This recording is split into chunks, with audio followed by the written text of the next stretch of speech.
తిరిగి HTV news లోకి స్వాగతం. వైఎస్ఆర్ కాంగ్రెస్ పార్టీ విధి విధానాలను నవరత్నాల పథకాలను ముస్లిం మైనార్టీ కుటుంబాలకు చేరువ చేసేందుకు హర్ దిల్ మే వైఎస్ఆర్ కాంగ్రెస్ కార్యక్రమం దోహదపడుతుందని తెనాలి వైసీపీ నియోజకవర్గ సమన్వయకర్త అన్నాబత్తుని శివకుమార్ పేర్కొన్నారు.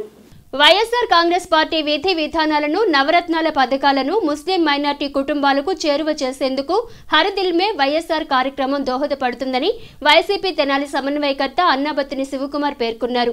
శనివారం స్థానిక గంగానమ్మపేటలోని తెనాలి వైసీపీ కార్యాలయంలో పార్టీ ముస్లిం మైనార్టీ నేతలు ముఖ్య కార్యకర్తలతో హర్ దిల్ మే వైఎస్ఆర్ కార్యక్రమం గురించి సమావేశం నిర్వహించారు. తెనాలి వైసీపీ నేత అన్నాబత్తుని శివకుమార్ పార్టీ నేతలకు కార్యక్రమాన్ని ప్రజల్లోకి తీసుకువెళ్లే విధానాలపై దిశానిర్దేశం చేశారు. ఈ సందర్భంగా ముస్లిం మైనార్టీ నేతలు మాట్లాడుతూ వైసీపీ అధినేత వైఎస్ జగన్మోహన్ రెడ్డి ముస్లిం మైనార్టీల అభివృద్ధికి చేపట్టనున్న సంక్షేమ కార్యక్రమాలను ప్రతి ముస్లిం మైనార్టీ కుటుంబాలకు వివరించేలా హర్ దిల్ మే వైఎస్ఆర్ ను రూపొందించడం జరిగిందన్నారు. వైసీపీ పార్టీ సిద్ధాంతాలను విధి విధానాలను ప్రజలకు మరింత చేరువ చేసేలా కృషి చేయడం జరుగుతుందన్నారు. పార్టీ ఇచ్చిన పిలుపు మేరకు హర్ దిల్ మే వైఎస్ఆర్ అనే కార్యక్రమాన్ని ప్రతి ముస్లిం కుటుంబానికి దగ్గర తీసుకువెళ్ళి మరి వైఎస్ఆర్ కాంగ్రెస్ పార్టీ మైనార్టీస్ కోసం ముస్లిం మైనార్టీస్ కోసం వాళ్ళ అభివృద్ధి కోసం ఏ కార్యక్రమాలు చేపట్టబోతుందో వాళ్ళ సంక్షేమాన్ని ఏ విధంగా పెంపొందించబోతుందో మరి అన్ని కార్యక్రమాలు ప్రతి కుటుంబానికి చేరవేసే విధంగా హర్ దిల్ మే వైఎస్ఆర్ కార్యక్రమాన్ని మరి పార్టీ క్యాడర్ మొత్తం కూడా వైఎస్ఆర్ కాంగ్రెస్ పార్టీలో ఉన్నటువంటి వైఎస్ఆర్ మైనార్టీ కుటుంబ సభ్యులందరూ కూడా కలిసి మరి కార్యక్రమాన్ని ముందుకు తీసుకెళ్ళడానికి ఈరోజు సమావేశం మరి కన్వీనర్ గారైనటువంటి శివకుమార్ గారి ఆధ్వర్యంలో తీర్మానించడం జరిగింది. ఈరోజు మన శివకుమార్ గారి ఆధ్వర్యంలో ఈ హర్ దిల్ మే వైఎస్ఆర్ అనే కార్యక్రమం కోసం ఈ సమావేశం ఏర్పాటు చేశారు. మరి పెద్దలు, కార్యకర్తలు, మరి పార్టీ నాయకులు అందరూ కూడా సమావేశమయ్యారు. తప్పనిసరిగా అందరూ చేద్దామని చెప్పి వాగ్దానం చేశారు.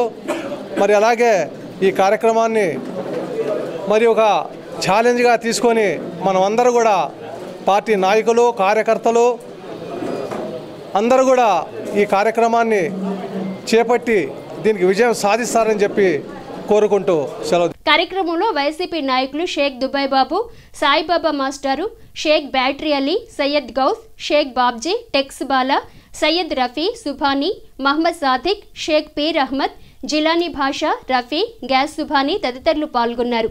అనంతరం పార్టీలో పదవులు పొందిన షేక్ బాజీ, టెక్స్ బాలా, ఎన్ ప్రభాకర్లను వైసీపీ నేత శివకుమార్ పలువురు అభినందించి శుభాకాంక్షలు తెలిపారు.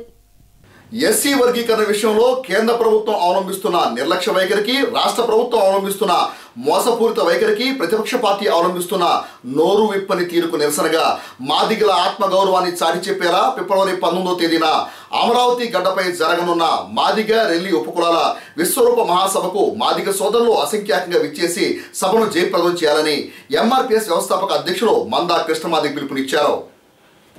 శనివారం తెనాలి ఎన్జీఓ కళ్యాణ మండపంలో జరిగిన మాదిగ ఉద్యోగుల రాష్ట్ర కార్యవర్గ సమావేశానికి ఎంఆర్పీఎస్ వ్యవస్థాపక అధ్యక్షుడు మందా కృష్ణమాదిగ ముఖ్య అతిథిగా విచ్చేశారు. ఈ సందర్భంగా కృష్ణమాదిగ మీడియాతో మాట్లాడుతూ కేంద్ర ప్రభుత్వం ఎస్సీ వర్గీకరణ విషయంలో నిర్లక్ష్య వైఖరిని అవలంబిస్తుందని ఆరోపించారు. ఎలాంటి కమిటీలు, కమిషన్లు, లెక్కలు లేకుండానే అగ్రవర్ణాల పేదలకు 10% రిజర్వేషన్, బీసీలను ఏబీసీలుగా వర్గీకరించడానికి ఉత్సాహం చూపుతున్న కేంద్ర ప్రభుత్వం ఎస్సీ వర్గీకరణ విషయంలో మాత్రం తాత్సర్యం చేయడం బాధాకరమని అన్నారు. ఆంధ్రప్రదేశ్ రాష్ట్ర ముఖ్యమంత్రి మాదిగల పట్ల మోసపూరిత వైఖరిని అవలంబిస్తున్నారని ఆరోపించారు. నేడు కేంద్రం తన రాజ్యాంగ హక్కులను కాలరాస్తుందని చెబుతున్న ముఖ్యమంత్రి మాదిగల వాక్ స్వాతంత్రాన్ని, సభా స్వేచ్ఛను హరించడం రాజ్యాంగ హక్కులను కాలరాయటం కాదా అని ఘాటుగా మందా కృష్ణమాదిగ ప్రశ్నించారు. నవ్యాంధ్రలో పదవులన్నీ ముఖ్యమంత్రి మాలలకే అప్పగించడం వెనుకున్న ఆంతర్యం ఏమిటని ప్రశ్నించారు. ఉమ్మడి ముఖ్యమంత్రిగా నాడు ఎస్సీ వర్గీకరణకు ముందడుగు వేసిన చంద్రబాబు నాయుడు నేడు 2 రాష్ట్రాలుగా విడిపోయిన తర్వాత మాత్రం ఇందుకు వ్యతిరేకంగా వ్యవహరిస్తున్నారని అన్నారు. ఉమ్మడి రాష్ట్రంలో ప్రతిపక్ష నేత జగన్ కూడా వర్గీకరణ కోసం లేఖలు రాశారని, కానీ నేడు మౌనంగా ఉంటున్నారు ఎందుకని ప్రశ్నించారు. ఫిబ్రవరి 19వ తేదీన అమరావతి గడ్డపై నిర్వహించనున్న మాదిగ రెల్లి ఉపకులాల విశ్వరూప మహాసభకు మాదిగ సోదరులు, మాదిగ ఉద్యోగులు పెద్ద ఎత్తున హాజరై మాదిగల బలాన్ని, ఆత్మగౌరవాన్ని చాటి చెప్పాలని పిలుపునిచ్చారు. అనంతరం మాదిగ ఉద్యోగుల సంఘాల రాష్ట్ర నాయకులు ప్రసంగించారు. 2.5 దశాబ్దాలుగా పెండింగ్లో ఉన్న ఎస్సీ రిజర్వేషన్ల వర్గీకరణ సమస్యను పరిష్కరించడంలో కేంద్రం అవలంబిస్తున్న నిర్లక్ష్య వైఖరి, రాష్ట్ర ప్రభుత్వం అవలంబిస్తున్న మోసపూరిత వైఖరికి నిరసనగా ఫిబ్రవరి 19న అమరావతి గడ్డ మీద మాదిగ రెల్లి ఉపకులాల ప్రజల విశ్వరూప మహాసభ నిర్వహించబోతున్నాం. మాదిగ రిజర్వేషన్ పోరాట సమితి ఏర్పడ్డది ప్రస్తుత ఆంధ్రప్రదేశ్ ప్రకాశం జిల్లా ఈదుమూడిలో. కానీ ఇదే గడ్డ మీద మాదిగలు లేరన్నట్టుగా, కేవలం మాలలే ఉన్నట్టుగా షెడ్యూల్ కులాల వర్గీకరణ అంశాన్ని పూర్తిగా తెలుగుదేశం ప్రభుత్వం విస్మరిస్తూ వస్తున్నది. ప్రతిపక్షం మాట్లాడకుండా మౌనంగా ఉన్నది. అన్ని రాజకీయ పార్టీల నాయకులకు గుండెలెదిరే విధంగా రేపు ఫిబ్రవరి 19న విశ్వరూప మహాసభ జరగబోతుంది. చంద్రబాబు నాయుడు గారు ప్రభుత్వానికి విజ్ఞప్తి చేస్తున్నాం. పోయిన జూలై 7వ తారీఖు నాడు కురుక్షేత్రం అమరావతిలో పెట్టినప్పుడు పర్మిషన్ ఇవ్వకుండా నిర్బంధం పెట్టారు. వాక్ స్వాతంత్ర స్వేచ్ఛను, బహిరంగ సభలు పెట్టుకునే స్వేచ్ఛను చంద్రబాబు ప్రభుత్వం నిరాకరించింది. ఇప్పుడు అదే చంద్రబాబు నాయుడు గారు జాతీయ స్థాయిలో నరేంద్ర మోడీ ప్రభుత్వం వల్ల జాతీయ స్థాయిలో ప్రజాస్వామ్యం ప్రమాదంలో పడ్డదని, రాజ్యాంగ వ్యవస్థల్ని, పౌర హక్కుల్ని కాలరాస్తున్నాడు నరేంద్ర మోడీ అని చెప్పి చంద్రబాబు నాయుడు గారు మాట్లాడుతున్నాడు. ప్రజాస్వామ్యబద్ధంగా, రాజ్యాంగబద్ధంగా మీటింగులు పెట్టుకునే స్వేచ్ఛను లేకుండా చేసి ప్రజాస్వామ్యం గురించి మీరు మాట్లాడడం అంటే దయ్యాలు వేదాలు వల్లించినట్టుగా ఉంటుంది. అందువల్ల గతంలో జరిగిన నిర్బంధాన్ని ఇప్పుడు పెట్టకుండా ప్రజాస్వామ్యబద్ధంగా వ్యవహరించే పద్ధతిలో మీరు ముందుకు రావాలని కోరుతున్నా. అగ్రకులాల్లో ఉండబడే పేదలకు 10% రిజర్వేషన్లు కల్పిస్తూ పార్లమెంటు చట్టం చేసింది. మేము అగ్రకులాల్లో పేదలకు రిజర్వేషన్లు ఇవ్వడాన్ని తప్పుపడతలేము, స్వాగతిస్తున్నాం. సాంఘిక అసమానతలున్నా, ఆర్థిక అసమానతలున్నా తొలగిపోవాల్సిందే. అగ్రకులాల్లో ధనికులు ఎంతమంది, పేదలు ఎంతమంది తేల్చారా? తేల్చలే. ఈ దేశంలో అగ్రకులాల పేదలకు రిజర్వేషన్లు ఇవ్వవచ్చా ఇవ్వద్దా అనే విషయం ఏదైనా కమిటీలు వేశారా? వేయలే. ఏదైనా కమిషన్లు వేశారా? వేయలేదు. పోనీ రాజకీయ పార్టీతోటి ముందుగా ఏమైనా సంప్రదింపులు చేశారా? చేయలేదు. అంతకంటే ముఖ్యంగా భారతీయ జనతా పార్టీ ఎక్కడన్నా బహిరంగంగా జాతీయ స్థాయి నాయకత్వం హామీ ఇచ్చిందా? ఇవ్వలేదు. కేంద్రం కమిషన్ వేసింది, Rohini commission, justice Rohini commission. ఆ కమిషన్ రిపోర్ట్ రాకముందే వర్గీకరణ ప్రక్రియ మొదలు పెడతామని మాట్లాడుతున్నారు. కానీ ఏ కమిటీ రిపోర్టు లేని అగ్రకులాల పేదల సమస్యలు చట్టంలో తీసుకొచ్చారు. బీసీ కమిషన్ రిపోర్ట్ ఇవ్వకముందే వర్గీకరణ చేస్తామంటున్నారు. కానీ ఎస్సీ వర్గీకరణ మీద 25 ఏళ్ళుగా ఉద్యమం చేస్తున్నాం. భారతీయ జనతా పార్టీతో పాటు అన్ని పార్టీలు సమర్థిస్తున్నాయి. కేంద్ర రాష్ట్ర ప్రభుత్వాలు ఇచ్చిన కమిషన్లన్నీ వర్గీకరణకు సపోర్ట్ చేస్తున్నాయి. అన్ని పార్టీలు సపోర్ట్ చేస్తూ లేఖలు రాసిన ఈ సమస్య పరిష్కారం కోసం మాత్రం కేంద్రం ముందడుగు వేయకపోవడం అనేది మాదిగల పట్ల, ఉపకులాల పట్ల కేంద్ర ప్రభుత్వంకున్న వైఖరికి నిదర్శనం. కార్యక్రమంలో నలుకుర్తి సద్గుణరావు, డాక్టర్ పొన్నెగంటి రత్నాకర్, ఎంఆర్పీఎస్ రాష్ట్ర అధ్యక్షులు ఉసురుపాటి బ్రహ్మయ్య, దేవరకొండ భిక్షాలు, బొంత యేసుదాసు, దాసరి నాగయ్య, కనుమూరి జగజ్జీవన్ కుమార్, కూచిపూడి రామారావు, పి సుధాకర్, పొన్నెగంటి రవిబాబు, ఆళ్లముడి ప్రభాకర్, ఎంఆర్పీఎస్ రాష్ట్ర నాయకులు చిలక కిరణమాదిగ, నరసింహులు, అశోక్ కుమార్, కృష్ణయ్య, స్థానిక ఎంఆర్పీఎస్ నాయకులు సుద్దపల్లి మురళి, ఇందుపల్లి రాజారాం, రమేష్, ధర్మారావు, బోసు, సుకుమార్ తదితర ఎంఆర్పీఎస్, ఎంఈఎఫ్ నాయకులు పాల్గొన్నారు. గత ప్రభుత్వం కేటాయించిన నివేశన స్థానాలను కొందరు రాజకీయ లబ్ధితో ఆక్రమించే ప్రయత్నం చేస్తున్నారని పొన్నూరు మండలం వడ్డిముక్కల గ్రామానికి చెందిన పలువురు లబ్ధిదారులు తెనాలి ఆర్డీఓ కార్యాలయానికి విచ్చేసి వినతి పత్రం అందజేశారు. గత ప్రభుత్వం కేటాయించిన నివేశన స్థలాలను కొంతమంది తమ రాజకీయ లబ్ధి కోసం ఉద్దేశపూర్వకంగా ఆక్రమించారని పొన్నూరు మండలం వడ్డిముక్కల గ్రామానికి చెందిన పలువురు లబ్ధిదారులు శనివారం తెనాలి ఆర్డీఓకి వినతిపత్రం సమర్పించారు. అనంతరం వడ్డిముక్కల గ్రామానికి చెందిన బేగ్ జరీనా మాట్లాడుతూ వ్యవసాయ కూలీలుగా జీవనం సాగిస్తున్న కొంతమందికి ఆనాటి ప్రభుత్వం నివేశన స్థలాలు మంజూరు చేసి స్థలం కేటాయింపులు చేయటం జరిగిందన్నారు. కానీ నేడు గ్రామంలోని పలువురు తమ రసీదులు చెల్లవని, తమకు స్థలాలు కేటాయింపులు చేయలేదని ఆవేదన వ్యక్తం చేస్తున్నారు. కూలీ పనులు చేసుకునే తమకు దిక్కుతోచిన స్థితిలో ఉన్నామని, దీనికి తగిన న్యాయం చేయమని తెనాలి ఆర్డీఓకి వినతిపత్రం అందించినట్లు పేర్కొన్నారు. నా పేరు బేగ్ జరీనా. ప్లాట్ నెంబర్ ఇచ్చారు, అంత చేశారు. ఇప్పుడు మా ఊరు ఎంపీటీసీ ఏం చేశారంటే కొత్తగా లిస్ట్ వాళ్ళు తయారు చేసి వాళ్ళే ఇంకా సొంతగా వాళ్ళ ఇంట్లోనే 6-7 పేర్లు వాళ్ళే క్రియేట్ చేసుకొని ఇచ్చారనమాట, మాకు లేకుండా. మేమైతే అద్దెళ్ళలో రెంట్కుంటున్నాం ప్రెజెంట్. సో మాకైతే ఒక సెంటు భూమి అనేది లేదు మా 7గురికి. అది న్యాయం అంటూ మాకు ఎక్కడ జరగలేదు. ప్రసాద్ బాబాయ్ గారు అన్నారు, ఇక్కడికి వద్దామమ్మా, నేను ఉన్నాను సపోర్ట్గా, మీరైతే టెన్షన్ పడొద్దు అనేసి బాబాయ్ చెప్పారు.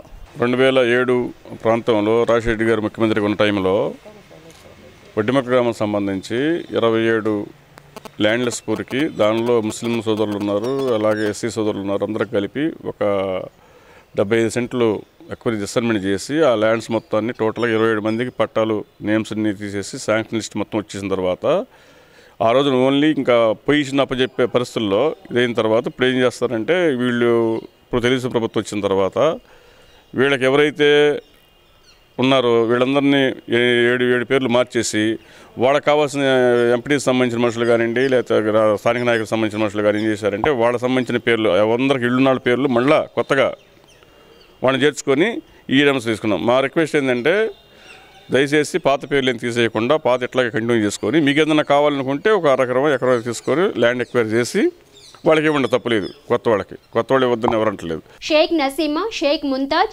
షేక్ రిహానా, గౌసియా, జంగం రామ్ కుమార్, చుక్కా అంకయ్యలు ఆర్డీఓకి అర్జీను సమర్పించినట్లు బేగ్ జరీనా వివరించారు. రేపల్లె సమీపంలోని కృష్ణానది తీరంలో గల పెనుముడి రేవును పండుగాడి ఫోటో స్టూడియో చిత్రంలో ఆంధ్ర బ్యాంకాక్గా చిత్రించడం జరిగిందని చిత్ర దర్శకులు కేంద్ర సెన్సార్ బోర్డు సభ్యులు దిలీప్ రాజా తెలిపారు. ఆంధ్ర బ్యాంకాక్గా రేపల్ల సమీపంలోని కృష్ణానది తీరమైన పెనుముడు రేవుని పండుగాడి ఫోటో స్టూడియో చిత్రంలో చూపించనున్నట్లు చిత్ర దర్శకుడు కేంద్ర సెన్సార్ బోర్డు సభ్యుడు దిలీప్ రాజా పేర్కొన్నారు. శనివారం స్థానిక చెంచుపేటలోని ఆయన కార్యాలయంలో ఏర్పాటు చేసిన విలేకరుల సమావేశంలో దర్శకుడు దిలీప్ రాజా మాట్లాడుతూ పండుగాడి ఫోటో స్టూడియో చిత్రం షూటింగ్ను ఈ నెల 21వ తేదీ నుండి పెనుముడులోని కృష్ణానది తీరంలో హీరో ఆలీ, హీరోయిన్ రిషితులపై పలు సన్నివేశాలు చిత్రీకరించనున్నట్లు తెలిపారు. ఇటీవల అరకు, వైజాగ్లలో చిత్రంలోని 2 పాటలను చిత్రీకరించినట్లు దిలీప్ రాజా పేర్కొన్నారు. అలాగే ఈ నెల 26వ తేదీ నుండి క్లైమాక్స్ సన్నివేశాలను తెనాలిలోనే చిత్రీకరించడం జరుగుతుందని దర్శకుడు దిలీప్ రాజా వివరించారు.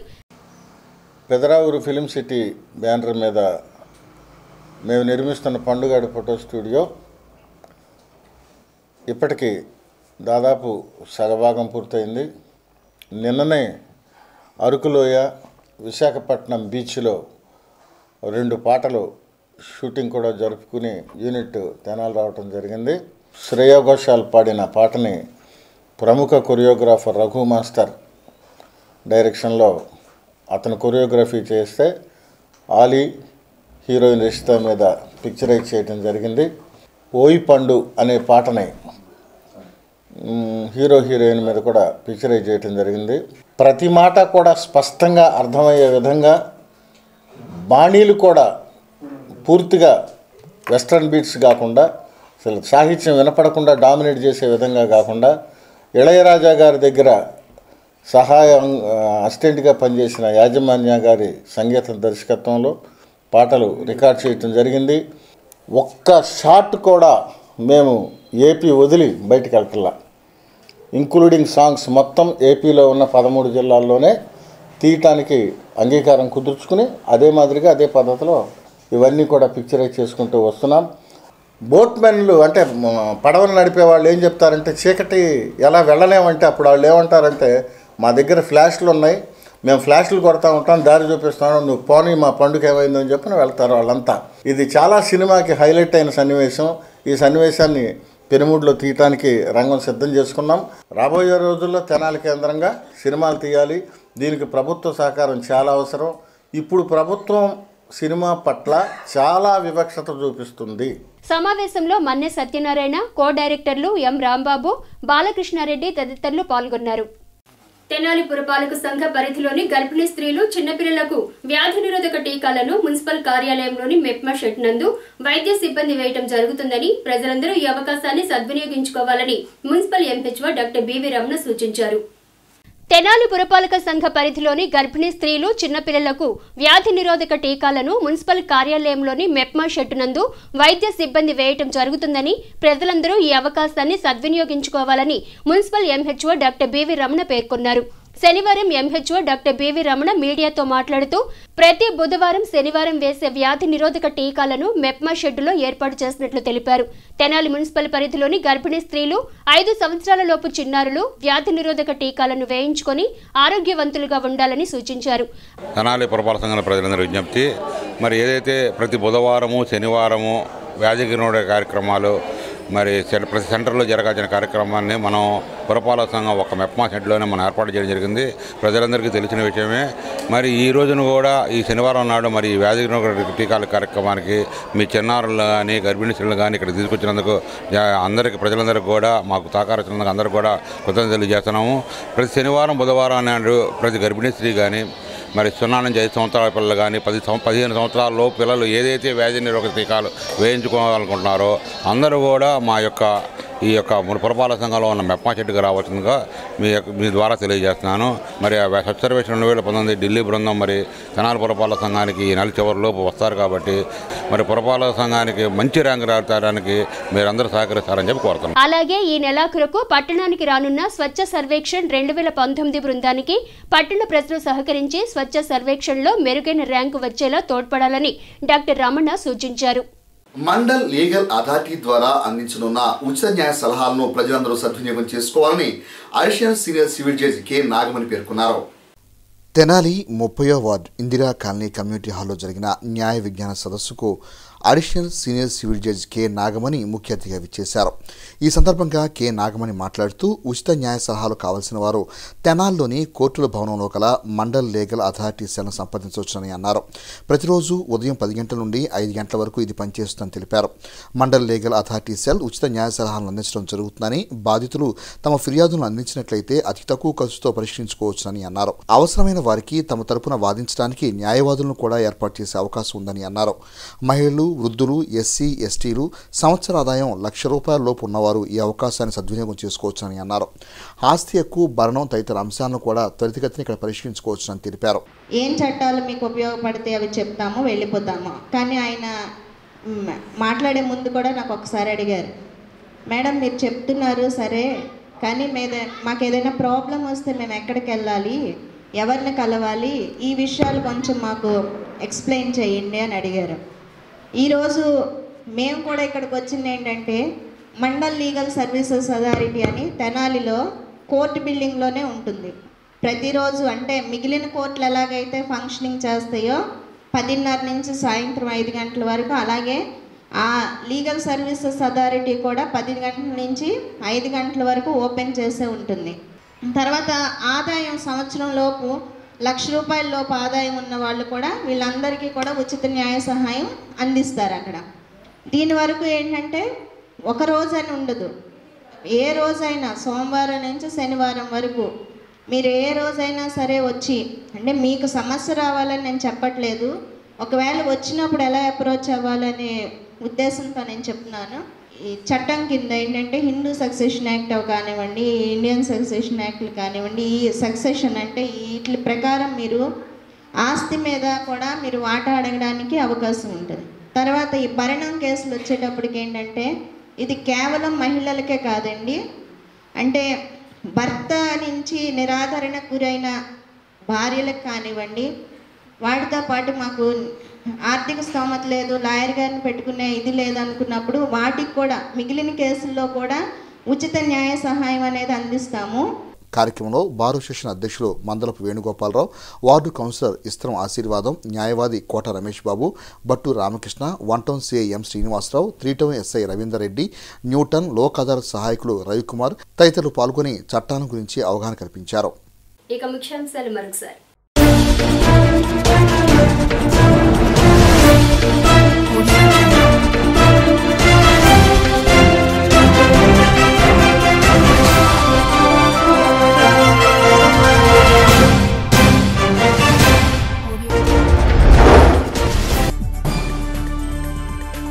సమాజంలోని అన్ని వర్గాల ప్రజలను ఉన్నత స్థితిలో ఉంచాలన్నదే టీడీపీ ప్రభుత్వ ధ్యేయం. రాష్ట్ర సాంఘిక సంక్షేమ సినిమాటోగ్రఫీ శాఖ మంత్రి నక్కా ఆనందబాబు.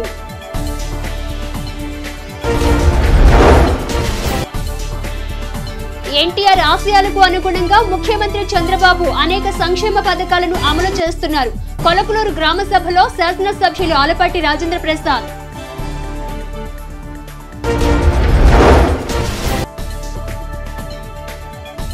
ఈ ఎన్టీఆర్ గృహ సముదాయ మొదటి విడత లబ్ధిదారుల చేత ఈ నెలాఖరులోగా గృహ ప్రవేశాలు.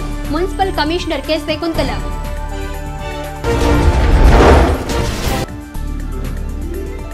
ముస్లిం మైనార్టీల అభివృద్ధికి చేపట్టనున్న సంక్షేమ కార్యక్రమాలను వివరించడానికి హర్ దిల్ మే వైఎస్ఆర్ కాంగ్రెస్ కార్యక్రమం. తెనాలి నియోజకవర్గ వైసీపీ సమన్వయకర్త అన్నాబత్తుని శివకుమార్.